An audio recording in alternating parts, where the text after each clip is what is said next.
Good morning. Welcome to Power Hour and happy Halloween. I tell you what a fabulous fall we've had, and this time of year is just wonderful. There's so many things to do. And I'll tell you one thing, I'll give you a pro tip here. If you haven't grabbed your tickets yet for the Concours d'Elegance, I would suggest that you do so very, very quickly. Let's give a big shout out today to the Concours board, their staff, and all the volunteers of the tireless and hours that they've been putting in to make that event the phenomenal event that everyone has known. So let's get out and get your tickets. Okay. We'd also like to remind you to be ready to vote. If you're a Bluffton resident, we'll be electing 2 council members along with the mayor, and all Beaufort County voters will also have an opportunity to vote on the proposed $439 million bond referendum for our rapidly growing school system, especially south of the Broad. Here to tell us all about it this morning is a gentleman who is no stranger to Power Hour. Dr. Rodriguez became superintendent of Beaufort County Schools in 2019 and led the district through the pandemic, and he continues to lead students and educators to new heights. Dr. Rodriguez has advocated and fought hard for big improvements in teacher salaries that make us more competitive for teachers in other areas. In fact, this is a great thing to hear because it's been a long time coming. Beaufort County now ranked #1 for starting teacher salaries in South Carolina. So that's a heavy lift, and we're glad it's one that has happened. The bond referendum has some ambitious plans, and we're looking forward to hearing all about it. And we know this morning that Dr. Rodriguez is here to share information and not to advocate for or against the school bond referendum. With that said, Dr. Rodriguez, welcome. We're glad to have you, and we look forward to hearing the facts about the school bond referendum. Thank you, Bill. It's a pleasure to be here, and thank you for having me once again on Power Hour. In 2019, when the school district had moved forward with a bond referendum, it was the first time in 11 years that the school district had a successful bond referendum. And that $344 million at that time allowed us to get to work on some very much needed projects at that time. And so at that time, I told our community that if that bond referendum passed, that we would set up an independent citizen-led oversight committee to review just how the school district was spending the dollars of the bond referendum and how we were executing on the projects. And so we did just that. I'm proud to tell you that that group has met monthly, and they report quarterly to the community through Board of Education meetings. And I'm proud to tell you that their work really and their commentary on how the school district has executed has been stellar. And really that was all about community oversight, accountability, leveraging the expertise that exists in our community, as well as building community confidence in our ability to execute on a bond referendum. And so this November, when it came time to think about a referendum phase 2, and school districts are passing referendums approximately every 4 years to keep up with capital maintenance needs and projects, especially significant ones, because the state of South Carolina doesn't provide school districts with dollars for capital maintenance needs. That's done through a local level. We put together a community project review committee in December 2.0, we'll call them, and essentially they visited. It was made up of citizens from across Beaufort County, and they visited our facilities and they looked at facility conditions and facility needs, district needs, and they made a prioritized list of recommendations, which I looked at that with a facility condition assessment report, and identified needs that the district had, plus speaking with a financial advisor. The question was, how much work could we get done of the needs that existed without raising the millage? And so that answer was a $450 million plus. And so our project list lands just shy of that, which is a $439 million bond referendum. And I want to thank the work of the Community Project Review Committee, because they put in over 900 volunteer hours over a 5-month period reviewing our facilities. And so The $439 million bond referendum has the following. It's a rebuild of Hilton Head Island High School. Hilton Head Island High School was on the 2019 bond referendum for architectural work and plans. And so those architectural work and plans are drawn up, and it is on the 2023 November bond referendum for a rebuild of that school utilizing those architectural plans that have been made. So it would be one of the initial projects coming out of the gates. Okay, Ladies Island Middle has a replacement Ladies Island Middle School. Ladies Island Middle School was on the 2019 bond referendum, and that fell off the list when that list got prioritized. So the Community Project Review Committee 2.0 put it back on this referendum. Then the growth in Bluffton, particularly in elementaries, there's a new elementary school in Bluffton that would be on the May River campus. We have space on the May River campus for an additional school there, and that would be an elementary school. And essentially, Pritchardville Elementary is at about 130% capacity. So this would really help alleviate the capacity issues over at Pritchardville, as well as some of the other schools in the Bluffton area. This would be a pre-K to 5 school. Then there's a Riverview gym. Riverview is a district charter school. It's not a state charter school. It's a district charter school, and we bear some responsibilities for facilities over at Riverview. And the district charter school, Riverview, is a K-8 school. It's the only middle school in the district that doesn't have a gym. So this would provide that. Career and technical education, such an important component. In career and technical education, Bluffton would receive a career and technical education addition. That was on the 2019 bond referendum, but when the list was prioritized, it fell off the list at that time. And then May River High School also would get a career and technical education space. Hilton Head Island High School gets a career and technical education space through the rebuild of the high school on this referendum. Then, of course, Beaufort High School would also receive an addition and some renovations to its existing career and technical education space at the school. Technology Warehouse Imaging Center, the district serves 21,500 students. It's a one-to-one school district, which means all of our children get a device from the school district. And so this would provide us a small space where we can process and intake devices and clean them and then take in new devices, prep them, image them, and put safety features on them before they go out to the schools for distribution to students. HVAC replacements. We've got HVAC replacements at 4 Northern Beaufort County schools. One of them would be Port Royal Elementary. The other one would be Beaufort Middle School, Beaufort High School, and then Whale Branch Elementary School. Then there's furniture replacements at 3 Northern Beaufort County schools. That would be at Port Royal Elementary, at Mossy Oaks Elementary, and at Joseph Shanklin Elementary School. Then there's parking lots, drives, and sidewalks, which are also at 3 Northern Beaufort County schools, which would cover James J. Davis Early Childhood Center. It would cover St. Helena Elementary School, and it would cover Battery Creek High School. And then there's additional safety and security enhancements. In the 2019 bond referendum, we did a lot of work on safety and security enhancements at schools.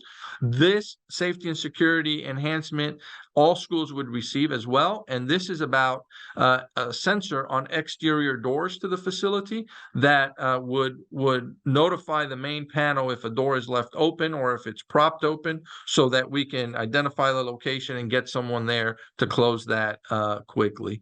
And then it has cameras, additional cameras, which would be around the external of the facility, including covering the parking lot spaces. And that comes with a Wi-Fi expansion in order to deliver on that. Then there's a new early childhood center in Bluffton.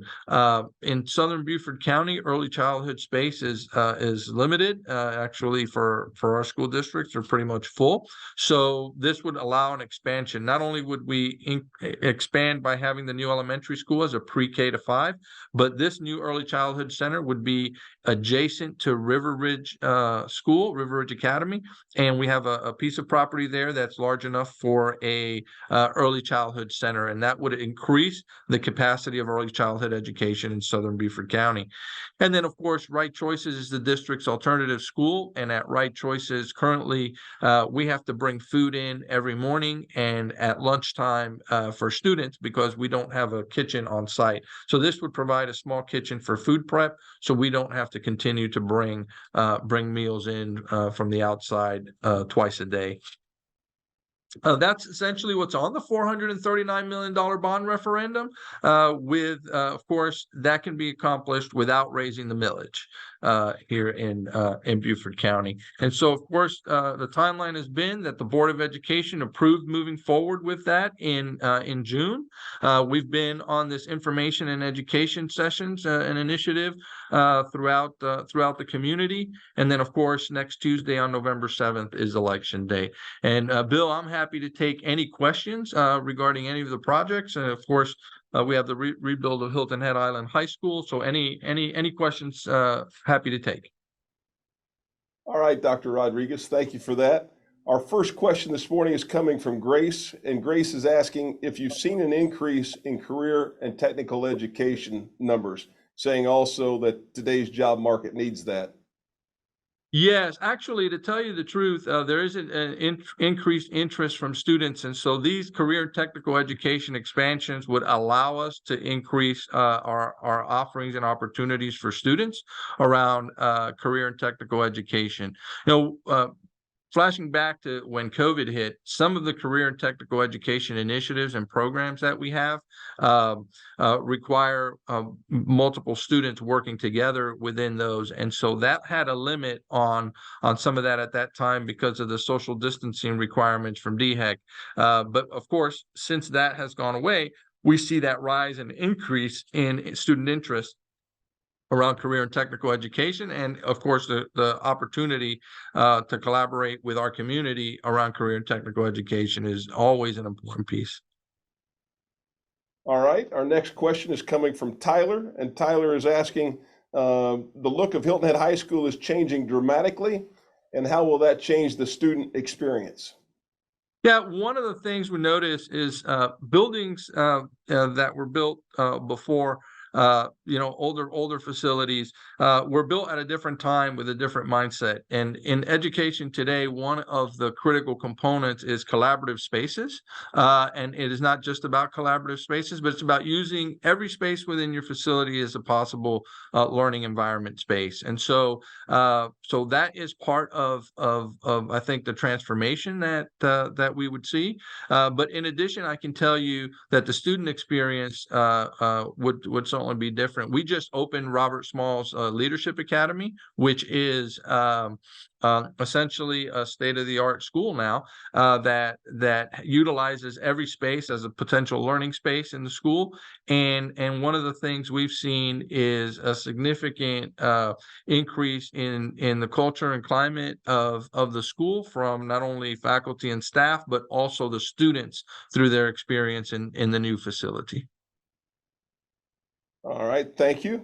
Doug is asking or saying, are you saying all these projects can be accomplished with these funds? Seems like it would be a larger cost. Yes, actually, that's a great question. And what we did was with these projects, we utilized two cost estimators and asked them to work independently on this project list. They reviewed the project list, they cost out the projects, and essentially they came back very close to one another in their numbers, which gave us a sense of confidence because built into this is they were asked to build into it inflation plus contingency cost as well in order to make sure that we could deliver on this referendum for the $439 million. All right, Julia is asking, where is the most growth happening, and are other schools in Bluffton overcrowded? Yes, actually, the most growth that we're seeing is definitely happening in the Bluffton area. As I mentioned, Pritchardville Elementary is at 130% capacity. And so We like to run our schools at right around 85% because that provides space for growth, and that provides a space to utilize the learning environment differently and with flexibility. But at 130% capacity, flexibility really honestly goes out the window. So essentially, the growth we're seeing continues to be in the Bluffton area.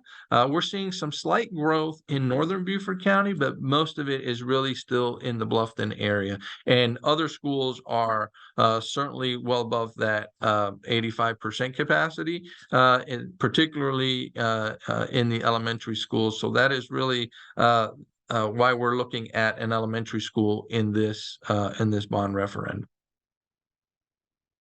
Kevin is asking what type of security enhancements will be made. So the additional safety and security enhancements that are part of this $439 million bond referendum are, number one, it's sensors on all of the exterior doors to the facilities, so that if the doors are left open or propped open, that sends a signal immediately to the main panel in the office, and that notifies us of where the issue is, and we're able to send somebody to look into it and immediately close that door. There is also additional cameras to also cover more exterior space of the facility, including the parking lot areas. And then that comes with a Wi-Fi expansion in order to deliver on the cameras and security features that we're talking about here. Every school and facility would receive those features, and that would be on top of what they already received in the 2019 bond referendum. In addition, in terms of our safety and security measures, not related to this referendum, but important for you to know as community members, every one of our schools has personnel related to security. So all of our middle schools and high schools have an SRO, school resource officer. But in addition to that, at our elementary schools, half of our elementary schools now have SROs, or school resource officers. We've got a good partnership with our law enforcement agencies, and we've been able to, through an academy that they held, identify additional SROs for our schools. So we covered half of our elementary schools. The other half continue to have armed security guard presence until we are able to hire the additional personnel, and then that or they become available, then we would hire them, and the armed security guard personnel would fade away, and all of our schools would then have SROs. Nicole is asking if there will be additional teacher hiring with this project. This is as a bond referendum. These dollars are all around capital maintenance projects. So essentially, as a school district, when we open a new elementary school, we would need some additional, obviously, personnel for that new elementary school, but that is not part of the $439 million. That comes out of school operation funds. This is all about school debt funds. All right, Dr. Rodriguez, we have 2 questions remaining for you. The next one's coming from Doug, and Doug is asking if we can get an idea of how this would affect our property tax bills. Yes. So currently in school debt fund, if you look at your property tax bill, you would see 2 things there. One would be school operations, and one would be school debt. School operations is where Act 388 comes into play. That's all about teacher salaries. That's all about school operations.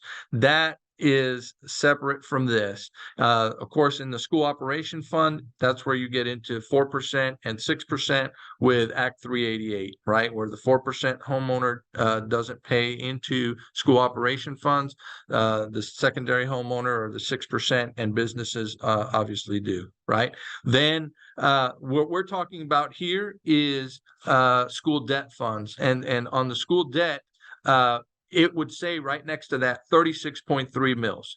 That would remain 36.3 mils. Okay, that's not going to change as a result of this bond referendum.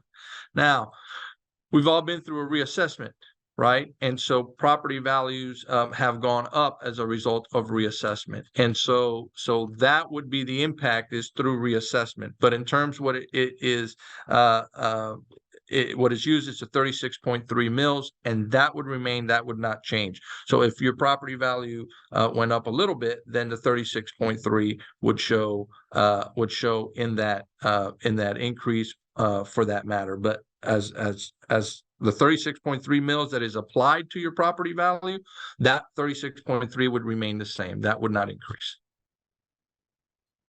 Thank you. The Thank last you. question is coming from Stetson, and Stetson is asking, what do you consider your biggest challenge right now in educating Beaufort County students?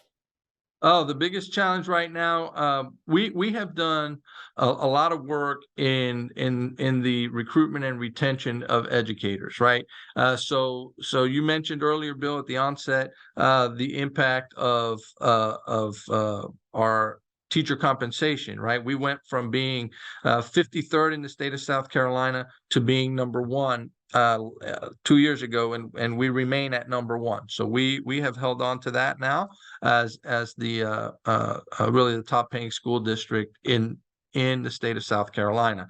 That helps with teacher recruitment and retention. But the challenge that we face is really around special education and special education teachers. That's where we see the majority of our vacancies, is within special education. And then the other thing that really was severely impacted by the pandemic was in mathematics. And so that remains the second challenge that we continue to work at and push on, is the mathematics. In language arts, we've actually have exceeded and actually have the highest scores the district has received on the state assessment in language arts. So we've seen great growth there and great progress there. Math across the nation has been the greatest challenge coming out of the pandemic, and that continues to be true. So we continue to work at that and continue to partner with our communities around math instruction and math education to support opportunities for students for improvement. So those are the two areas: special ed in the way of vacancies, and overall math for our students. Dr. Rodriguez, I told you that'd be the last question. Questions continue coming in, so I'm going to do one more. And Happy this to do it. question is coming from Lisa, and she's asking, how many years would the community be paying back the bond? Yep. So these are 20-year bonds that we issue. And so that's the length of the bonds themselves. We pay debt off every year. And so the other thing that we do is we've done a really good job of paying debt off, especially over the last 4 years, which has built greater debt capacity for the school district, which is one of the reasons we're able to deliver on this referendum without raising the millage, right? So the other thing I would add to that is that because of our ability to pay debt and to utilize the dollars we have to pay debt off at a faster rate, we have a AA1 credit rating, Moody's credit rating, which is the highest of any school district in the state of South Carolina. We are tied, actually. We're tied with Greenville for the highest of any school district in the state of South Carolina. And of course, Greenville's economy is more diversified, which gives them a little greater advantage in that area. Yet we're still able to maintain that very high credit rating, which helps our community. Dr. Rodriguez, that one's a really good one to end on. And we do appreciate your willingness always to come on and talk with us, share information with us. And I know that you'll be glad when Election Day is over. Yes, sir. Thank you very much. Thank you for having me and giving me an opportunity to share a little bit about Beaufort County School District this morning once again. Thanks to you and your great team. We appreciate it. Thank you. You all take care. Have a great day. All right. It's Dr. Rodriguez, Superintendent of Beaufort County Schools. Next, we're going to transition to talking about our airport. And the Hilton Airport is just about to embark on one of its most ambitious projects since its inception. Groundbreaking will be happening soon for phase 1 of the expansion project, which will add new terminals, improve baggage claim, and streamline security. And here to tell us all about that is Airport Director Jon Rembold. Jon, welcome. Good to see you this morning, and I know you have lots to share. We do. Thank you, Bill. It's good to be back on. And first, a big compliment to you and the chamber team for keeping Power Hour up and running. It's a great asset to the community. So good job. Keep that moving. I think it's a great way to get information out and give people a chance to interact and get the facts on what's going on. So good stuff there. And then a shout out to Dr. Rodriguez. And just what he's got going on with the referendum in the school district. I think it's a great testament to a vibrant community to basically to need to tackle growth, and to deal with growth. And we've got good growth here. We've got, great folks who are in the area and businesses and things that are expanding. So that's a sign of a vibrant community. And we're here to talk about a little bit more growth at the airport today too. So we're happy to play a role in the economy of the area. We do employ, a good number of people at the airport. And then of course that spins off a lot of other employment opportunities based on the folks who are using the airport. So we'll talk about the new terminal project. That's the most exciting thing that we've got going on here. But I want to go back just a couple of years real quickly and tell you how we got to where we are now. If you remember, just a few short years ago, literally like 5.5 years ago, we still had turboprop, or some people call them the puddle jumper airplanes that flew in and out of Hilton Head Island Airport to Charlotte. That was our only destination at the time. And we extended the runway in 2018. And on July 5th of 2018, we had our first regional jets operating at the airport. And we've not looked back since then. We've increased from a single airline to 3 airlines and in many, many destinations. Some of those are seasonal, but you'll see over the summertime that we're really covering the Northeast very well and branching out into the Midwest and even all the way out to Dallas, Fort Worth to get folks some great nonstops. And then, one-stop connections to get you really anywhere in the world. So really have expanded the opportunities, and the market response to that has been incredible. I mean, Bill, hats off to you and your team. 7 years in a row being the #1 island in the U.S. is just incredible. So not that we don't have to market at all at the airport, but it is certainly a lot easier to market an airport that's on Hilton Head Island than it may be in some other places. So great job to the team, and a testament to the island and what we all do here to create just an incredible economy and a great experience for folks who visit. That translates into growth and a vibrant airport. So we felt really at the airport that we need to step up and meet the needs of not only the folks who are coming to visit Hilton Head Island, but also the residents. We like to say that we are the hometown airport, and we want folks who are here to really be comfortable when they use the airport, whether they're going off somewhere to see family or to vacation someplace else if they live here. But then when they return, just to feel relaxed and at ease when they get here. But then for our visitors, we want them to, as soon as they arrive on the island at our airport, we want them to feel immediately like they're on vacation, that they can relax. Travel can be pretty stressful. And so we're going to do our best with this new facility to really kind of take the edge off of the stress of travel. So the terminal is going to be executed in a couple of phases. And it's not inexpensive to build an airport terminal. I've learned a tremendous amount of, cost per square foot prices and what it looks like in the terminal. There's just so much technologically that goes in the bones of an airport terminal. It really drives that price up. So it's tough. We're going to execute it in a couple of phases, like I said. But this first phase, the contract has been awarded to Edison Ford, and that's a big general contractor located in Charlotte, North Carolina. They have significant airport terminal experience, and they've also worked with our design team before on projects. So that is really a good recipe for anticipated success with the project. So we're excited to get that going. We're going to do a groundbreaking real soon on the terminal. It'll be a ceremonial groundbreaking on the airport grounds, and then we expect construction to start. While we don't have a formal schedule yet, we do expect it to start probably right after the turn of the year.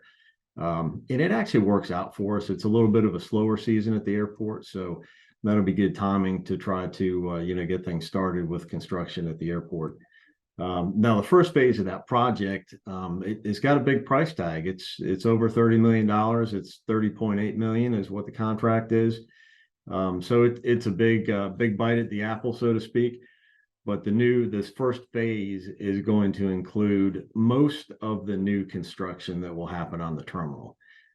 Just as a point of reference, the existing terminal is about 20,000 square feet. So it's a pretty small place, and that includes the little modular area that we added on a few years ago to accommodate the third airline. But this new one, when it's all said and done, is going to be more than 3 times the size of what's there now. Now, again, that's not huge as far as airport terminals go. I was just presenting at an engineering seminar at Charlotte last week in their airport. And I think they told me that they were up to, with the new terminal project, there'll be somewhere around 2 million square feet of terminal space. So we're going to be around 65,000 square feet of terminal space. So don't worry, we're not exploding and going crazy with expansion here. But this first phase will include a new security checkpoint. So if you're used to going through kind of that small hallway area that we've got in this older building, you'll get some relief with the new terminal. So we'll have a couple of lanes of security, which will be good. Just a much more, as relaxed as the security checkpoint can be, we'll have you going through there with ease. And then moving straight ahead into the boarding gate areas, and there will be a lot more room there. And basically each one of the boarding gate areas will have as much room as we have in total now. So it's going to be just a lot more room for folks to spread out, different types of seating available. So there'll be some more comfortable seating. People can sit and read or do whatever. There'll be some high top seating, kind of bar top like seating, where folks can open up their laptops and do some work while they're waiting. There'll be more opportunities for some small concession areas and things like that. So folks can, once they get through security and kind of relax and wait for their flight, they can find a cup of coffee, or depending on what you like to do, we'll probably have some alcoholic offerings back there as well. So folks can take the edge off if they need to before they get on the airplane, but all kinds of variety of things like that too. Again, on a smaller scale, because we're a smaller airport, but we anticipate having more variety there. So another great addition in this first phase is that we will have 2 boarding bridges. So the normal jet bridges that you see at airports will be a real big transformation for the Hilton Head Island Airport. And, a lot of people think of, well, we don't have a whole lot of rainy seasons in Hilton Head Island, but it gets pretty warm here in the summertime. And it actually gets pretty cool here in the wintertime. So we will now have the opportunity to allow folks to transition from the terminal building to the aircraft without having to go outdoors. So I think that's a big improvement that we'll have. And as the phases move on, that includes other things like some of the baggage functions and things like that will all be modernized, and everything will be undercover. So a much more enjoyable experience from start to finish. So those are some of the biggest improvements that we'll have in this first phase. The main exterior work that will happen in the first phase will be with the roadway that goes in front of the terminal. And as you may know, it's only a 2-lane road right now, and it gets pretty congested when people are trying to stop and either drop folks off or pick people up from a flight. And so that roadway will be expanded to 4 lanes. So that'll allow plenty of room for folks to drop off and pick up. And at the end of the terminal project, when all phases are complete, the entire lane that's closest to the terminal will be undercover. So there'll be lots of room for folks to drop off and pick up without having to be exposed to the weather elements. So definitely a good addition there. So folks have asked us, what can they expect as far as disruption during this first phase, from the passenger experience, and even the employees inside the terminal have asked this. And for the most part, this first phase is going to be fairly non-disruptive, because it will happen. It'll be new construction that is built and then tied into the existing building. But that loop road, that construction will have some impacts on the traffic that goes through, but we'll phase that, and we'll probably have some timing that helps to address some of the issues that can happen with road construction. So I think that's hopefully will be minimized in this first phase, and we'll be able to move pretty smoothly towards completion of that. And I think that's pretty much the data that we've got. And I'd like to just leave some time for questions if folks have questions. Very good, John. Thank you. And I know you're excited, we're excited, and great things to come there at the Hilton Head Airport. We do have some questions for you today. The first one's coming from Robert, and Robert is asking if there is any truth that the sheriff's office will no longer be providing a police presence at Hilton Head Island Airport. Well, that's interesting. And we do have the deputies at the airport, and they provide just an outstanding presence there. So we're very proud to have them, and really they're literally part of our local community and certainly part of our airport family as well. So we're always coordinating with the sheriff's office on how to best provide the security services inside the terminal. And that's just an ongoing discussion, and that happens all the time in the course of normal budgeting discussions and manpower discussions. So that's something that we work on constantly. So I wouldn't worry about any rumor mills at this point. Very good. Matt is asking the next questions, and Matt is asking, saying, I fly frequently out of the airport, and security can be a bit slow. What will be done to speed up that process with these renovations? Yeah, that's a great question. And first, thank you for being a frequent traveler through the airport. We appreciate that. And everybody who works in the terminal appreciates it too, because we are a local small business. So we're glad to have that support. The improvements to the security checkpoint, I think, are going to take care of any of the issues that you've got. Of course, every now and again, you get a backup with an equipment failure or something like that. So as we always say, technology is great when it works. At times, even the TSA equipment does break down and need some repairs. So we had a few issues with that. The challenge with a single lane that like we have now is that when the equipment goes down, you can't just move to a second lane. The difference with the new building will be that we'll have 2 lanes. So we'll have either a dedicated pre-check lane or a backup lane, or just 2 lanes flowing at the same time. So I think that's really going to help. And the TSA headquarters for the state of South Carolina, located in Charleston, is already looking forward, and they look at our flight forecasts so that they can staff up. So that way, as we get the building completed, they're ready with enough staff that they can open up those lanes. So that again is also a constant discussion with TSA to make sure that we give them the information they need so that they can staff properly and get the right amount of equipment. So if you may have noticed, the last couple of years, we have been able to upgrade with TSA's help to the latest and greatest equipment. So that has, streamlined the experience a good bit, because now folks are not having to go through the extended pat downs that happened before. So if you had a knee replacement or something like that, you might have to have the pat down. Now with the new equipment, that doesn't have to happen. So that streamlined it. But I think the short answer to your question is we'll have an extra lane. So we'll have a little bit of assistance with that. Thank you. And Stu is asking if you can provide who the design architect and engineer are. Oh, absolutely. Great question. We've been real lucky, and I'll give you the names and then tell you a real quick story. But the architect firm is called the Wilson Group, and they're in Charlotte, and they are a part of our master consultant team that's led by Talbot Brighton Ellington out of their Charlotte office as well. So they kind of come together as a team with us. But what's exciting about this project is when we first started really kind of the visioning process in 2018 and 19, we sat down with the architects, with the engineers, and with a huge group of community stakeholders. So we had a couple elected officials on there. We had folks from our chambers of commerce. We had members of the airports board. We had members of the business community involved, and a few kind of at-large citizens who formed a big stakeholder group.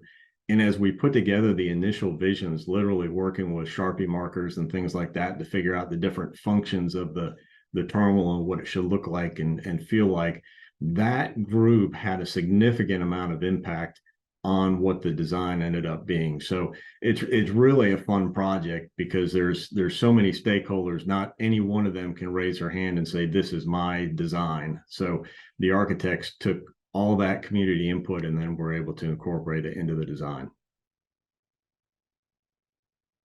Scott is asking if there's any opportunity for a passport club inside the terminal. Well, that's a good question. We hadn't really thought about that yet, and we'd need to coordinate that with the airlines to see what they might want to expand. So I think it's a good thing to look into as we really try to elevate the level of the experience, not just for us and our customers, but for our main tenants who are the airlines. So that's an interesting concept. We may take a look at that. All right. Doug is asking, how far from the current terminal will the new building be located? Good question. Thanks for asking that. The new terminal is actually going to be in the same footprint. So we'll expand the footprint. And like I said, the first phase is going to have most of the new construction. But as we move on to subsequent phases, the existing building is going to be completely renovated and expanded. So the footprint is going to expand a little bit, but it's going to be in the exact same location that it is now. All right. Nicole is asking, what are the additional phases and how long will the project take to complete? I'm going to have to consult my crystal ball for that one, but we're all asking that question. I am hoping that it's only one more phase that it takes to get this done. A lot of that depends on the funding, and that comes together through various grant programs. We work real closely with the FAA. They've been kind of the major contributor, but we've also had our local state, or our state delegation, our local reps to the state delegation really do some heavy lifting for us in Columbia, and they understand the impact of this airport on tourism and to the local economy.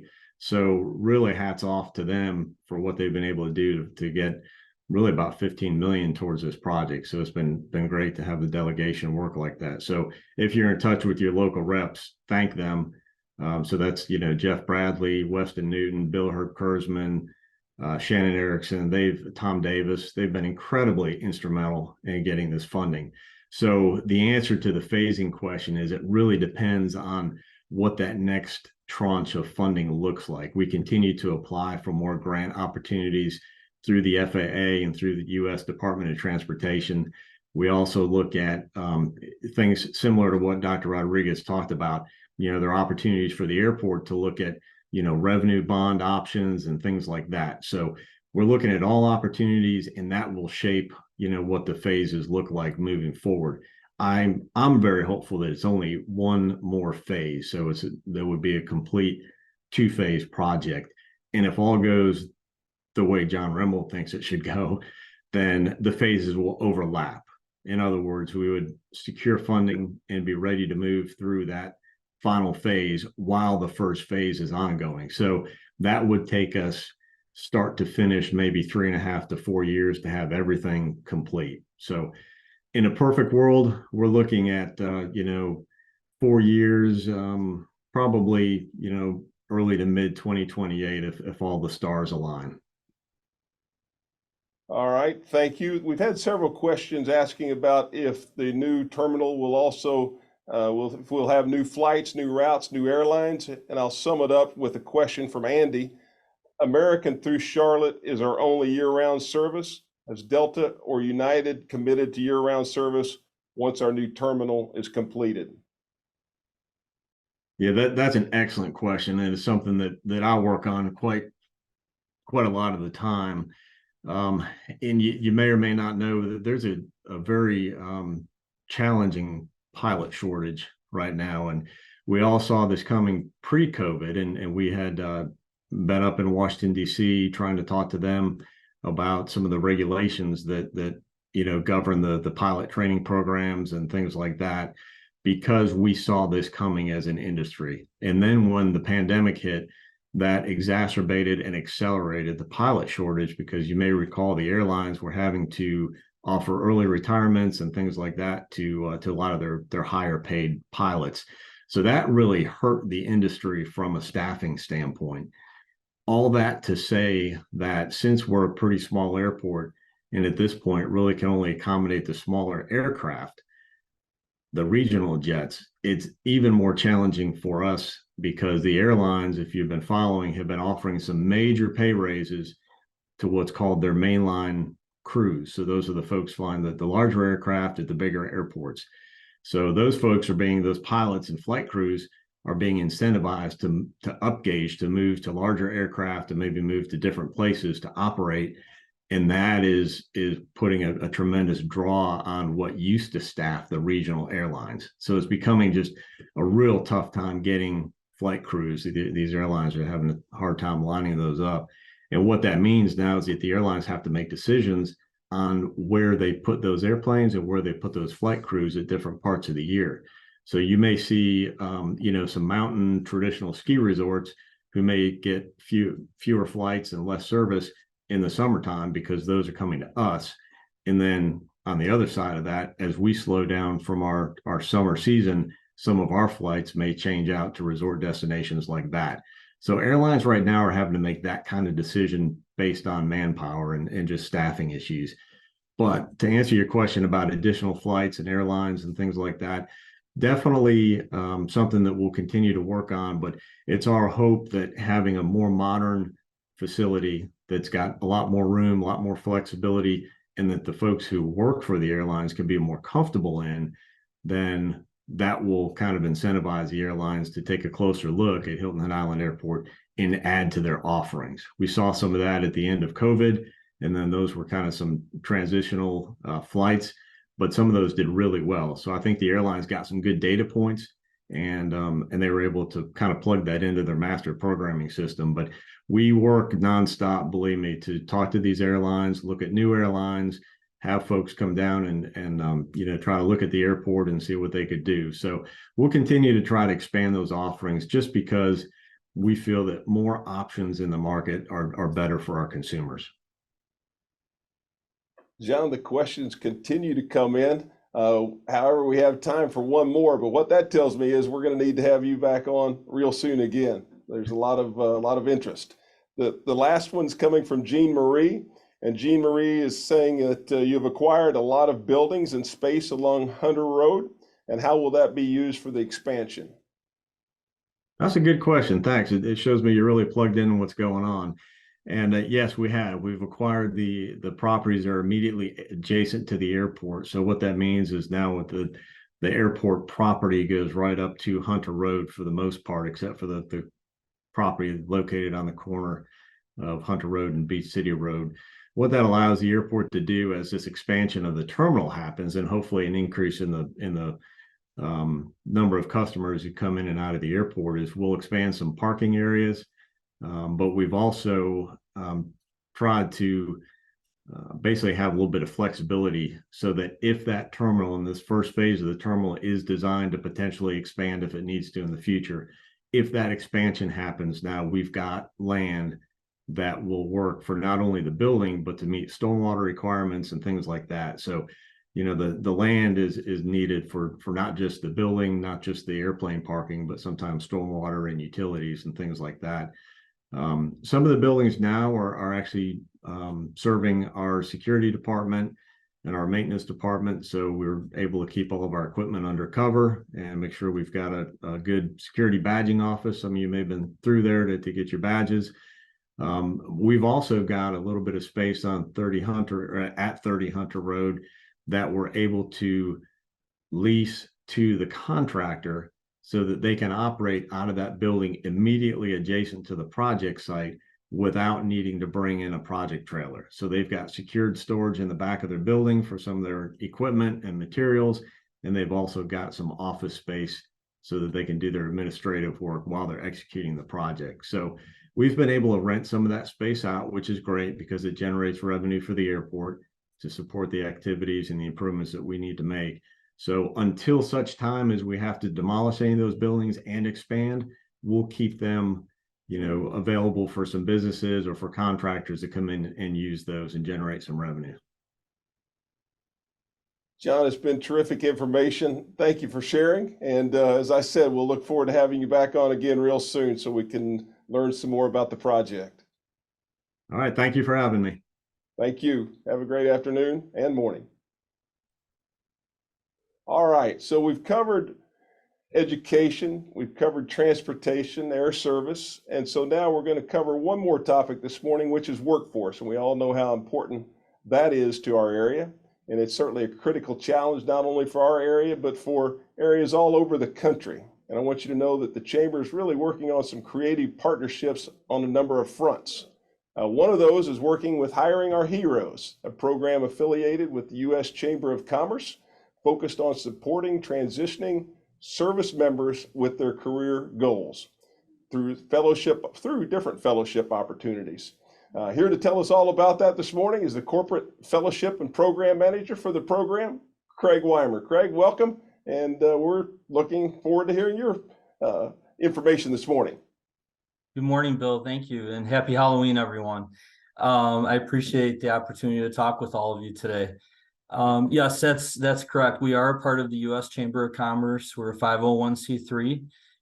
We've been around for about 12 years now, and we are nationwide. We help service members when they're transitioning from the military to participate in a fellowship or internship with host companies nationwide that are 12 weeks long.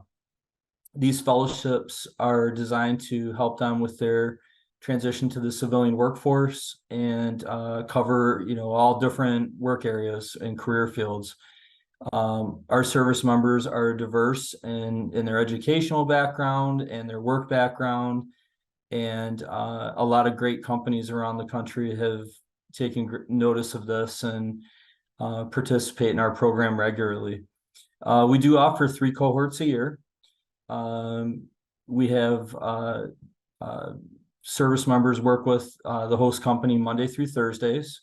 Fridays, we do some professional development with them in the morning, and then we give them some time to do some transition stuff for their to their personal life.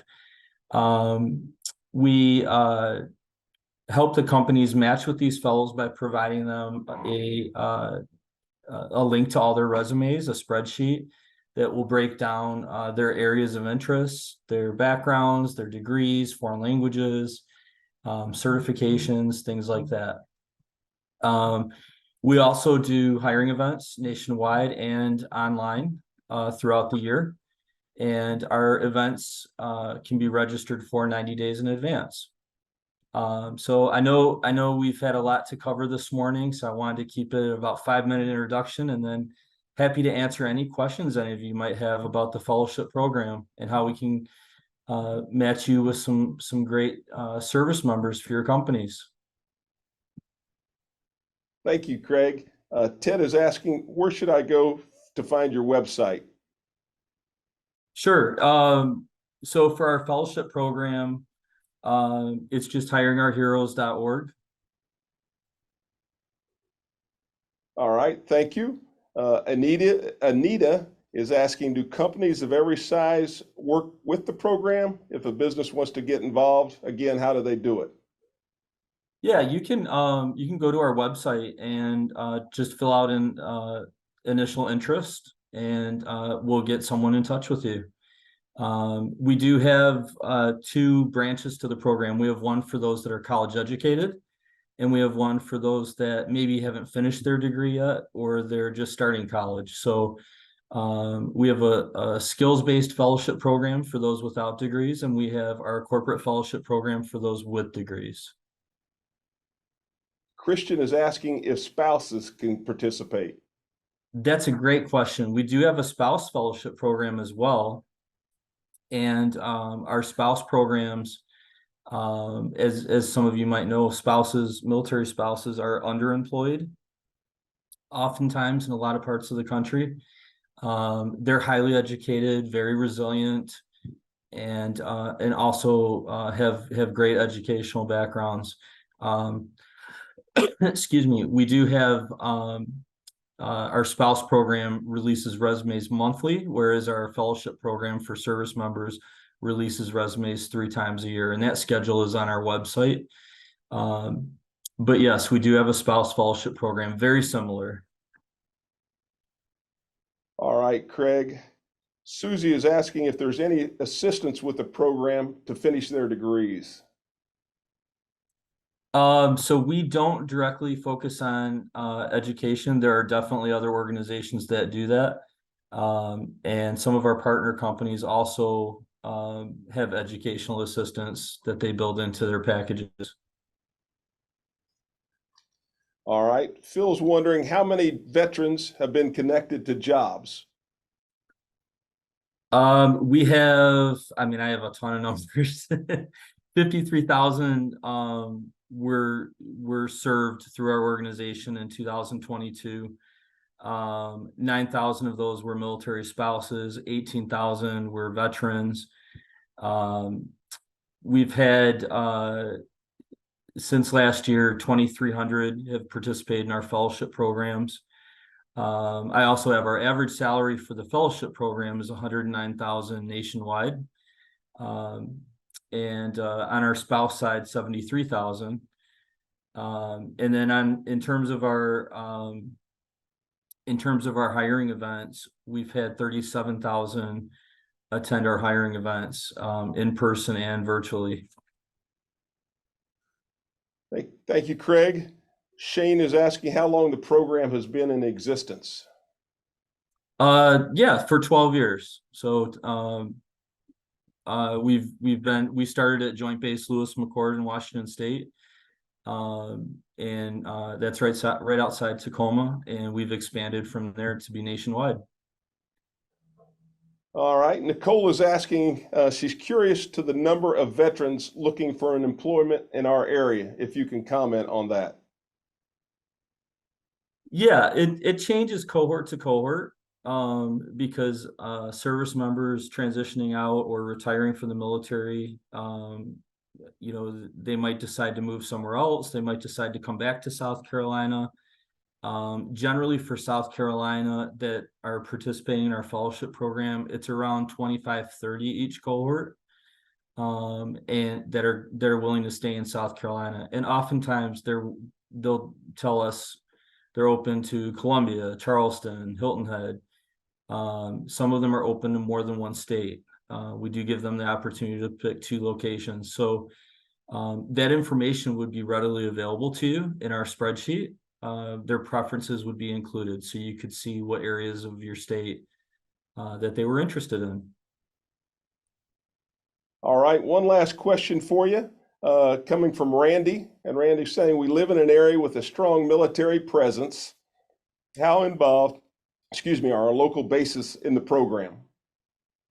Yeah, that's a great question. So to participate in this, the service members have to have approval from their bases or installations.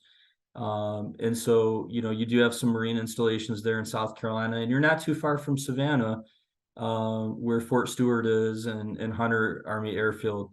So typically what will happen is there is a paperwork approval process that they need to handle and have their leadership sign off on to participate in this. So as long as they're in their last 180 days of service to the military and they're active duty still, they can still participate in our program as long as they get approval from their leadership and their installation.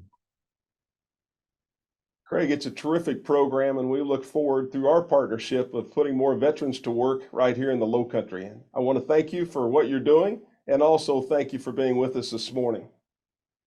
Thank you very much. I appreciate the support. All right.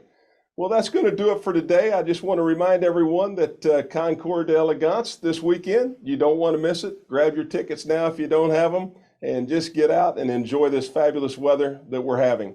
Have a great rest of your day, everybody. See you soon.